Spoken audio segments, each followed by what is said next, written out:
भाई number systems में exercise 1.3 का क्वेश्चन नंबर 2 समझा दे। हाँ बिल्कुल, क्यों नहीं। तो भाई ध्यान से सुनना। अब सबसे पहले हम क्वेश्चन को पढ़ के समझ लेते हैं।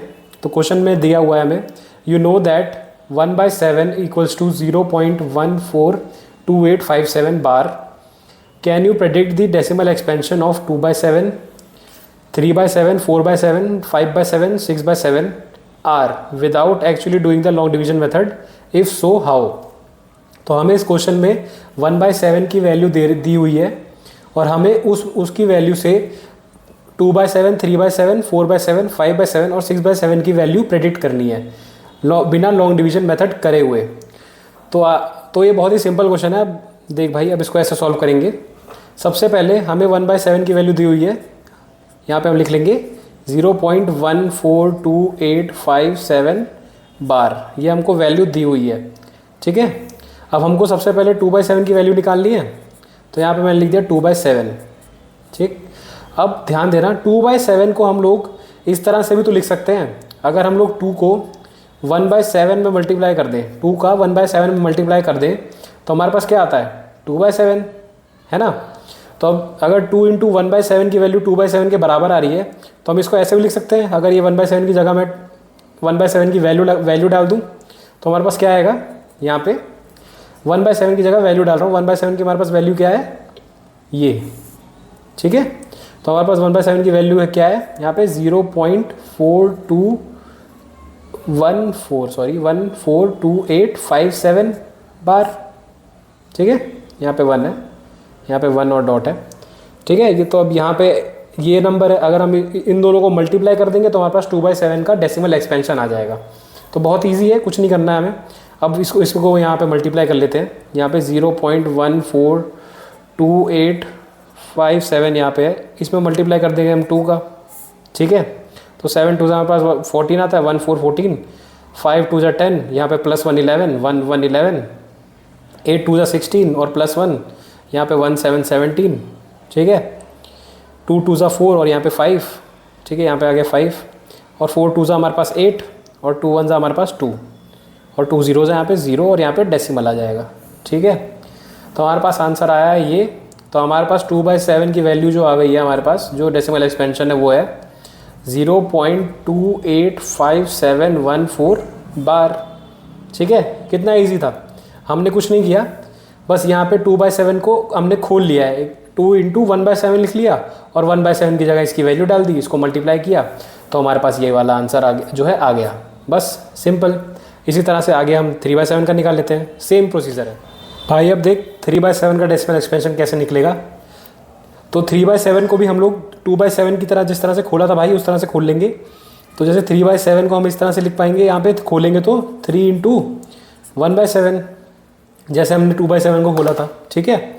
अब वापस से 1/7 की यहाँ पे वैल्यू डाल देंगे। 1/7 की वैल्यू क्या थी हमारे पास, यहाँ पे 3 × यहाँ पे 1/7 की वैल्यू क्या थी, 0.142857 बार, यही थी ना वैल्यू। अब वापस से 3 को इसमें मल्टीप्लाई कर देंगे, हमारे पास वापस से डेसिमल एक्सपेंशन जो है 3/7 की यहाँ पे आ जाएगी। कैसे करेंगे, आप वापस से यहाँ पे मल्टीप्लाई कर लेते हैं, 142,857, इसमें मल्टीप्लाई करेंगे हम लोग 3 का, ठीक है।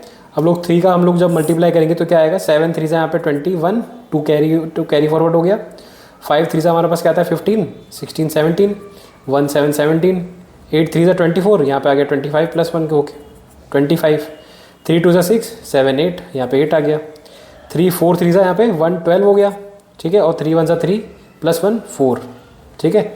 और यहाँ पे 3 0 से 0 और यहाँ पे डेसिमल लग गया। जितने डेसिमल यहाँ पे थे उतने डेसिमल वैल्यूज़ यहाँ पे भी होंगे, ठीक है। तो डेसिमल आ गया, तो हमारे पास वैल्यू आ गई क्या, ये जो वैल्यू आ गई हमारे पास, ये हमारी 3/7 की डेसिमल एक्सपेंशन है। तो हमारे पास 3/7 की डेसिमल एक्सपेंशन क्या है, यहाँ पे लिख लेते हैं। 3/7 की जो डेसिमल एक्सपेंशन हमारे पास क्या आ गई भाई, वो है 0.428571, ठीक है भाई। इसके ऊपर यहाँ पे बार लगा देंगे, मतलब ये रिपीट हो रहा है। तो हमारे पास 3/7 का भी आंसर आ गया यहाँ पे, 3/7 का। अब नेक्स्ट क्वेश्चन में हम लोग 4/7 का निकालेंगे नेक्स्ट पार्ट में। और भाई 4/7 का ना 2 तरीके से हम लोग निकाल सकते हैं। एक तो मल्टीप्लिकेशन वाला है और एक हम लोग प्लस भी करेंगे। अब मैं बताता हूँ वो ट्विस्ट क्या है 4/7 का निकालते टाइम। तो भाई अब मैं 4/7 का तेरे को डेसिमल एक्सपेंशन निकाल के दिखाऊंगा, तो ध्यान से देखना। तो 4/7 का डेसिमल एक्सपेंशन हम लोग दो तरीके से निकाल सकते हैं, दो तरीके से। तो पहला तरीका तो वही जो हमने स्टैंडर्ड अभी सीखा है, तो पहला वाला कि 4/7 को हम लोग खोल लेंगे इस तरह से, 4 × 1/7 की तरह लिख सकते हैं यहाँ पे, ठीक है। अब 1/7 की जगह हम लोग 1/7 की जो वैल्यू दे रखी है क्वेश्चन में वो डाल देंगे, जैसे हमने बाकी क्वेश्चन में डाला, ठीक है। 4 × हमने क्या डाला था 0.142857 और इसके ऊपर आ जाएगा बार, ठीक है, क्योंकि रिपीट हो रहा है।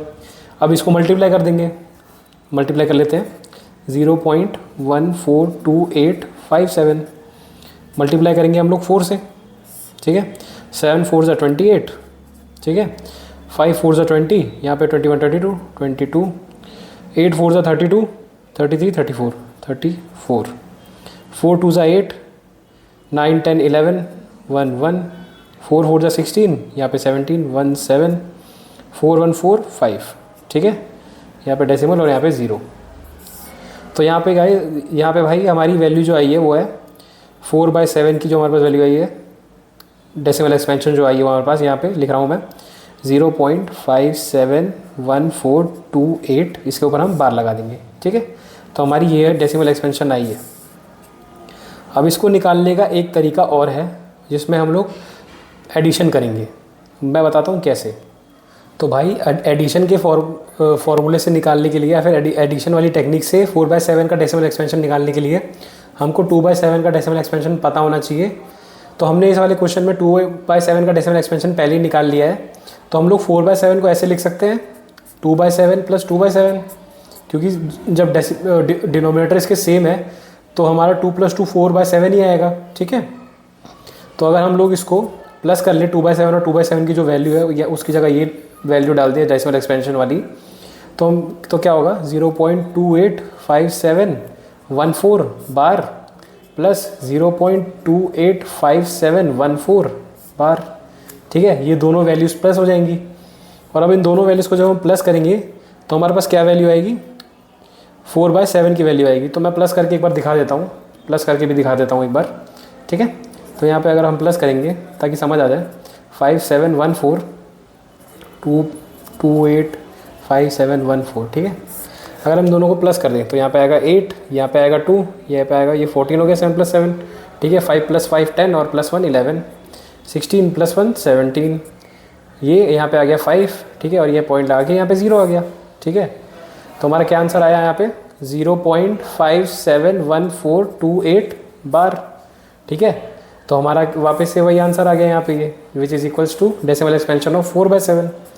तो अगर हमको 2/7 का डेसिमल एक्सपेंशन पता है तो हम लोग जस्ट उसको 2 बार प्लस करके भी इस तरह से निकाल सकते हैं, ठीक है भाई। तो ये दो तरीके हो गए। अब ये वाला तरीका हम लोगों का 5/7 और 6/7 में भी लगेगा, दोनों में मैं समझाऊंगा कि कैसे, दोनों में बताऊंगा, ठीक है। बस हमको इसमें क्या कहते हैं 2/7 का यूज़ होगा, 3/7 का भी यूज़ होगा, 1/7 का भी यूज़ होगा, सबका यूज़ होगा, सबकी वैल्यू का, इन तीनों की वैल्यू का यूज़ होगा प्लस वाले फॉर्मूले में या फिर प्लस वाली टेक्निक में, ठीक है। ठीक है भाई, तो अब बढ़ते हैं आगे। तो भाई अब हम निकालेंगे 5/7 का डेसिमल एक्सपेंशन। तो सबसे पहले हम लोगों ने जो फर्स्ट वाला फॉर्मूला देखा था, फर्स्ट वाली जो टेक्निक थी उससे निकालेंगे। तो सबसे पहले 5/7 को हम लोग खोल लेंगे, 5 × 1/7 की तरह लिख सकते हैं, तो उसी तरह लिख लेंगे वापस से, ठीक है। उसके बाद हम लोग 1/7 की जो वैल्यू है वो 1/7 की जगह उसकी वैल्यू लगा देंगे, डाल देंगे यहाँ पे, तो ये आ जाएगा 0.142857 का बार, ठीक है। अब इसको मल्टीप्लाई कर लेंगे, इसको इससे मल्टीप्लाई कर लेंगे, तो यहाँ पे मल्टीप्लाई कर लेते हैं, ठीक है। 0.142857 इसको मल्टीप्लाई कर लेते हैं 5 से, ठीक है। तो 7 5 से हमारे पास आ गया 35, 5 5 से 25, 26 27 28 आ गया, 8 5 से 40, 41 42, 5 2 से 10 +4, यहाँ पे आ गया 14, 5 4 से 20, और यहाँ पे आ गया 21, 5 1 से 5 6 7, यहाँ पे आ गया 7, और यहाँ पे पॉइंट लगा के 0 लगा दिया, ठीक है। तो इसका डेसिमल एक्सपेंशन हमारे पास 5/7 का जो डेसिमल एक्सपेंशन आया, हमारी ट्रेडिशनल जो पहले वाला फॉर्मूला है उससे 0.71428 और इसके ऊपर हम लगा देंगे बार, ठीक है, तो इसकी वैल्यू ये आई है। अब हम एडिशन वाले फॉर्मूले से निकाल के देखते हैं कि ये कैसे आता है। तो भाई हम लोग अब 5/7 का एडिशन वाले फॉर्मूले से डेसिमल एक्सपेंशन निकाल लेते हैं। तो इसके लिए हम लोग इसको 5/7 को ऐसे लिख सकते हैं 2/7 प्लस 3/7, यहाँ पे 7 आएगा, 3/7 है ना, क्योंकि 2 + 3 जो हमारा 5 आएगा और 7 तो सेम है, डिनोमीटर हमारे पास सेम है, तो फिर जब डिनोमीटर सेम है तो ये 5/7 ही आएगी इसकी वैल्यू। ठीक है, तो इसको ऐसे लिख सकते हैं। अब 2/7 और 3/7 की वैल्यू हमको पता है, तो हमने क्या निकाली थी 2/7 और 3/7 की वैल्यू। 2/7 की वैल्यू हमारे पास आई थी 0.285714 बार। ठीक है, और 3/7 की हमारे पास वैल्यू क्या आई थी, 3/7 की वैल्यू हमारे पास आई थी यहाँ पे 0.428571 बार, है ना। अब जब इन दोनों को हम लोग प्लस कर लेंगे तो हमारे पास वैल्यू आएगी, मैं प्लस करके नहीं दिखा रहा हूँ, प्लस आप खुद से करके देख लेना। ठीक है, तो प्लस करके हमारे पास वैल्यू आएगी 0.714285 बार। ठीक है, अब ये प्लस करके इस तरह से हमारे पास वैल्यू आ जाएगी 5/7 का डेसिमल एक्सपेंशन जो है, इसकी वैल्यू ऐसे आ गई यहाँ पे। ठीक है, तो दोनों तरीके से हम लोग निकाल सकते हैं। तो भाई अब 6/7 का जो डेसिमल एक्सपेंशन है वो मल्टीप्लिकेशन वाले फॉर्मूले से निकाल लेते हैं कि कैसे निकलेगा। सेम वही प्रोसीजर है बाकी क्वेश्चन, बाकी सारे पार्ट्स की तरह। 6/7 को भी हम लोग खोल लेंगे 6 × 1/7 में। ठीक है, क्योंकि 6 × 1/7 का अगर हम इसको सॉल्व करेंगे तो 6/7 ही आ जाएगा, जैसे हमने बाकी सारे पार्ट्स में किया। ठीक है, तो अब इसका हम लोग क्या करेंगे, 1/7 की जगह जो है 1/7 की वैल्यू डाल देंगे। तो हमारे पास क्या आएगी वैल्यू, जो हमने दे रखी है क्वेश्चन में, वो है 0.142857 बार। ठीक है, ये दे रखी है। तो अब हम लोग इसको जो है मल्टीप्लाई कर देंगे 0.142857 को जब मल्टीप्लाई करेंगे हम लोग 6 से, तो हमारे पास आएगा 6 7 से हमारे पास आएगा 42, 6 5 30, 30 + 4 34, 8 6 48, 49 50 51, 50 हमारे पास 1 आ गया, 6 2 12, 12 + 5 17, 1 7 17, 6 4 24 25 + 1 होगा तो 25, 6 1 6 7 8, यहाँ पे आ गया 8। ठीक है, तो हमारे पास आंसर आ गया यहाँ पे 0.857142। ठीक है, तो 6/7 का डेसिमल एक्सपेंशन हमारे पास क्या आ गया यहाँ पे 0.857142 का बार। ठीक है, तो हमारे पास ये डेसिमल एक्सपेंशन आ गया। अब इसको कर लेते हैं एडिशन वाले फॉर्मूले से। तो भाई अब हम लोग एडिशन वाला तरीका देखेंगे। तो 6/7 को हम लोग इस तरह से लिख सकते हैं 3/7 + 3/7, या फिर इसको 2/7 + 2/7 + 2/7 की तरफ लिख सकते हैं, पर मर्जी है अपनी। मतलब अगर 3/7 का है तो हम लोग सिर्फ प्लस कर सकते हैं, इस तरह से भी कर सकते हैं और मल्टीप्लिकेशन से भी कर सकते हैं, जैसे आपका मन करे वैसे कर सकते हैं। ठीक है, अब 3/7 की हमको वैल्यू पता होनी चाहिए, तो 3/7 की वैल्यू हमने क्या निकाली थी 0.428571 इसका बार। ठीक है, तो इसमें दो 3/7 है तो हम लोग प्लस करेंगे वापस से 0.428571 बार। ठीक है, तो इसकी वैल्यू हमारे पास क्या आएगी, इसमें प्लस करके मैं दिखा देता हूँ। 5th वाले में प्लस करके नहीं दिखाया था, बट इसमें दिखा देता हूँ, कोई दिक्कत नहीं है। ठीक है, तो प्लस करके मैं एक बार दिखा देता हूँ। 428,571 0.428571। अगर इसको हम प्लस करेंगे तो हमारे पास क्या आएगा 2, 7 + 7 1 4 14, 5 + 5 10 11, 8 + 8 16 17 1 7 17। ठीक है, 2 2 4 5, यहाँ पे 5 आ गया, 4 + 4 8। ठीक है, 8 आ गया, यहाँ पे पॉइंट लगा, यहाँ पे 0 आ गया। तो हमारे पास 6/7 की वैल्यू क्या आ गई यहाँ पे 0.857142 यहाँ पे बार। ठीक है, और यही वैल्यू हमारी मल्टीप्लिकेशन से भी आई थी। तो इस तरह से हमको पता चल गया 6/7 जो है उसकी डेसिमल एक्सपेंशन आ रही है 0.857142 का बार। ठीक है, तो ये हमारे पास इसकी भी डेसिमल एक्सपेंशन आ गई। ठीक है भाई, तो इस तरह से बहुत इजी सा क्वेश्चन था, बहुत आराम से हो गया। तो अब एग्ज़ाम में लिखने के लिए इससे ज़्यादा जानने की ज़रूरत है नहीं तेरे को। ठीक है, चल।